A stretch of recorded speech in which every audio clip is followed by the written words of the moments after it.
কখনো জীবনে চলার পথে একটু দাঁড়িয়ে যেতে হয়। জীবনে চলার পথ এতটাও কঠিন নয় যতটা আমরা বানিয়ে ফেলি। আমরা অনেক সময় অনেক ছোট থেকে ছোট কথা মনে ধরে ফেলি। তার ফলে যখন বড় কোনো আনন্দ আসার হয় সেটাকেই হারিয়ে ফেলি। আমার মনে হয় আনন্দে থাকা কোনো বড় পরিশ্রমের কারণ নয় বা কষ্টের নয়, শুধু ছোট ছোট জিনিসের মধ্যে আমাদের খুশি খুঁজে নিতে হয়। ঠিক সেই রকমই সত্যি আজ আমার দিনটা একটু আনন্দে কাটলো। ভাবতে পারিনি এতটা আনন্দিত হব আমি। আমি না একটু অন্যরকম। উপহার পেলে সবাই যেমন খুব খুশি হয়, আনন্দ হয়, আমার কিন্তু একটু গিফটে অ্যালার্জি আছে বলতে পারো। আর যদি সেটা একটু বেশি এক্সপেন্সিভ হয় তাহলে তো কোনো কথাই নেই, আমার খুব রাগ হয়। জানি না এর সঠিক কোনো কারণ আমার জানা নেই। অধিক এক্সপেকটেশন সে যে কারোর কাছ থেকেই হোক আমার ঠিক ভালো লাগে না।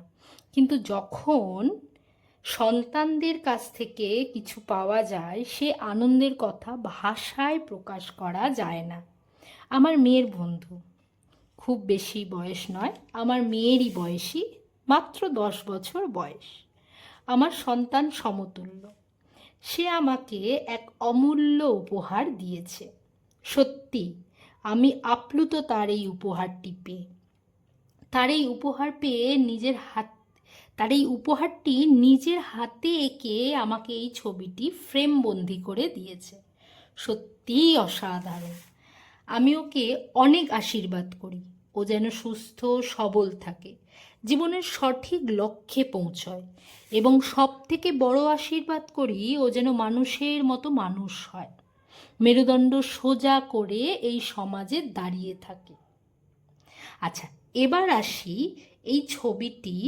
ওকে আমি বলেছিলাম, খুব ভাইরাল ছবি, ওকে আমি বলেছিলাম আঁকার চেষ্টা করতে, যেহেতু ও খুব সুন্দর ছবি আঁকে। এই ধরনেরই সুন্দর সুন্দর ছবি ও আঁকতে পছন্দ করে।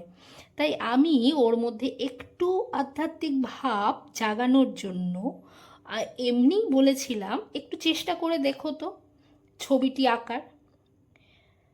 সত্যি এই ছবিটি যিনি অরিজিনাল এঁকেছেন তাকে সম্মান জানাই। এত সুন্দর ভাবমূর্তি এই ছবিটির মাধ্যমে উনি তুলে ধরেছেন, এবং আমার সন্তানের হাত ধরে এটি আমার মন্দিরে স্থান পেল, মানে আমার বাড়িতে, যেটাকে আমি মন্দির হিসাবে গণ্য করি বা বলে থাকি, যেটা আমার বাড়ি নয়, এটা আমার মন্দির। তো তার হাত ধরেই এই উপহারটি যখন আমার মন্দিরে স্থান পেল, আমি সত্যি অভিভূত এবং আপ্লুত।